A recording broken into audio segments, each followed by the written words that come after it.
오늘의 사연 시작합니다. 안녕하세요. 태국에서 지금 6개월째 근무 중인 50대 가장입니다. 원래는 한국에서 쭉 일을 해왔고 무역 관련 업무 때문에 왔다 갔다 하긴 했지만 아예 나와서 사는 건 처음이네요.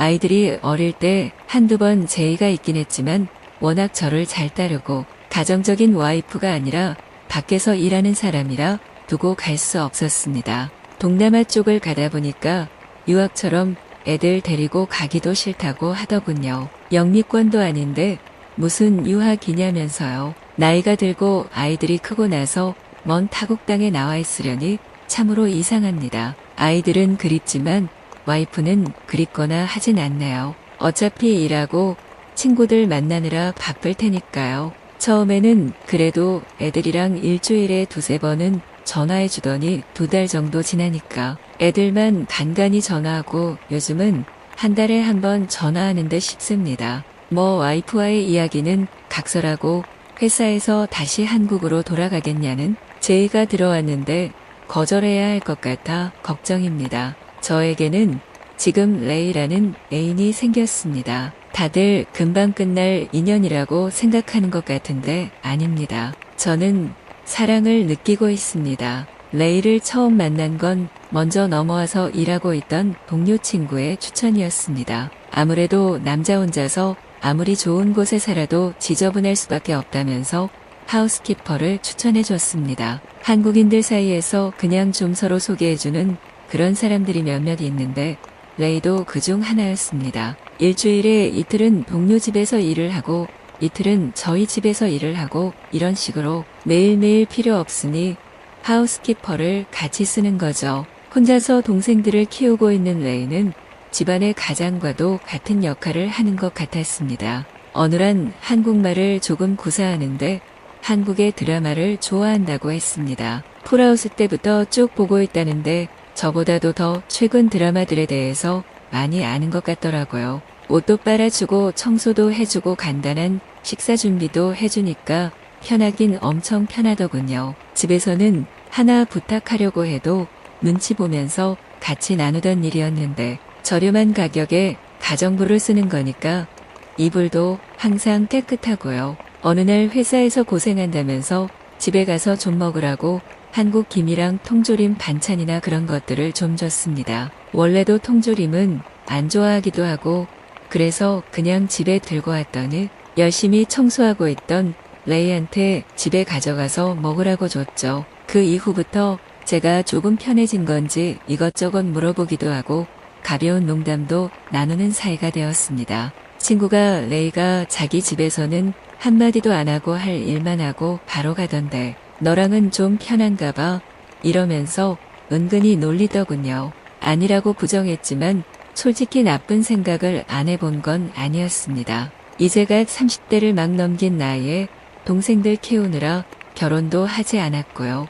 동남아 여자라고 해서 생각하는 것처럼 다들 특이하게 생기지 않았습니다. 눈도 왕방울만 하고 가녀린 체구의 긴 머리카락까지 예쁜 편이었어요. 동료들이랑 술 먹고 그런 접대하는 장소에 가도 레이만큼 예쁜 여자를 찾기는 쉽지 않았습니다. 생각해보니 쉽게 돈을 벌 수 있을지도 몰랐을 텐데 그런 길은 선택하지 않은 것도 신기하네요. 처음에는 집에 그냥 왔다 갔다 하는데 가정부라는 생각밖에 안 들었지만 계속 이야기를 나누고 하다 보니까 좀 정이 들더라고요. 하루는 중간에 집에 들를 일이 있어서 갔더니 울면서 청소를 하고 있더라고요. 물어보니까 동생이 사고가 났는데 병원에 가서 다 치료해줄 돈이 넉넉지 않다고 하대요. 괜히 찡하기도 하고 우리나라는 가불 같은 개념이 있는데 그런 말도 못하는 것 같아서 일단 수중에 있는 돈 얼마 쥐어서 보냈습니다.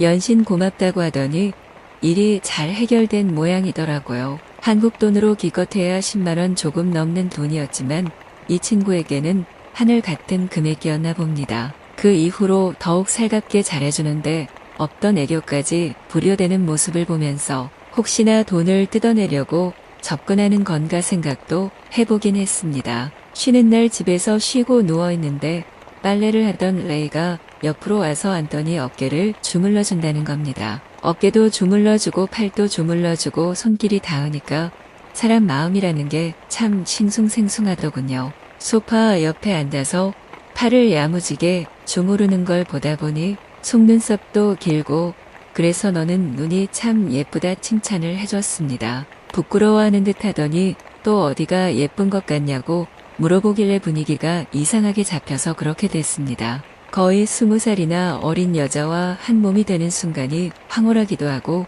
기분이 이상하더군요. 그렇게 한낮에 시간을 보내고 나서 저녁에 동료 친구 녀석에게 술 한잔 하자고 불러서 만났습니다. 이래저래 해서 실수를 좀 한 것 같다 했더니 그거 혹시 너를 ATM기로 생각해서 돈 달라고 할 수 있으니까 적당히 봐서 아닌 것 같으면 키퍼 바꾸자고 하더군요. 일단은 두고 보기로 했는데 그 다음부터는 약간 부인처럼 행동하더군요. 원래는 제 퇴근 시간쯤에 집에 돌아가서 못 마주치는 날도 많았는데 제가 집에 올 때까지 기다리기도 하고요. 서투르지만 어디서 한국 요리랍시고 배워와서 김치찌개도 끓여주더군요.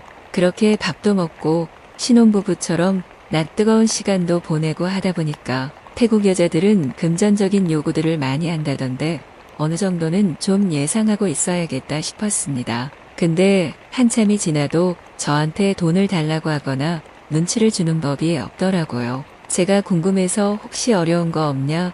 내가 좀 도와줄 수 있다 오늘 때니까 절대 아니라고 손살에 칩니다. 몇 번 은근슬쩍 물어봤더니 눈물을 펑펑 쏟으면서 자기는 한국 사람 집에서 오랫동안 일하면서 이렇게 잘해주는 사람이 처음이라 좋아서 그런 거라더군요. 돈을 달라는 것도 아니고 자기한테 뭘 잘해달라는 것도 아니거니와 부인이 있는 것도 다 아는데 그냥 좋아서 그러는 거라고 오해하지 말라고 하네요. 그 순간 제가 얼마나 나쁜 행동을 하고 오해했는지 알게 돼서 꼭 안아주면서 미안하다고 사과했습니다. 그 이후로도 지금까지 쭉 저에게 무리한 요구를 한 적은 없습니다. 그냥 제가 좋아서 가끔 작은 선물을 하는 정도입니다. 부담될 수준도 아니고 대단한 것들도 아닙니다. 동료는 의아하다면서 혹시 나중에 무슨 일이 생길지 모른다고 조심하라고 하더군요. 근데 정말 같이 있으면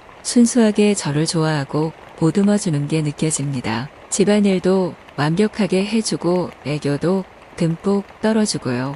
막상 이렇게 되니 한국에 돌아가고 싶지 않나요? 제가 꼭 이곳에 남아야 하는 건 아니지만 어떻게 하면 남을 수 있을 것 같은데 만남이 깊어지기 전에 다시 한국으로 돌아가는 게 좋을까요? 혹시나 저처럼 이런 경험을 하신 분들이 있으실까 해서 대나무 숲에 소리치는 심정으로 사연을 보내봅니다.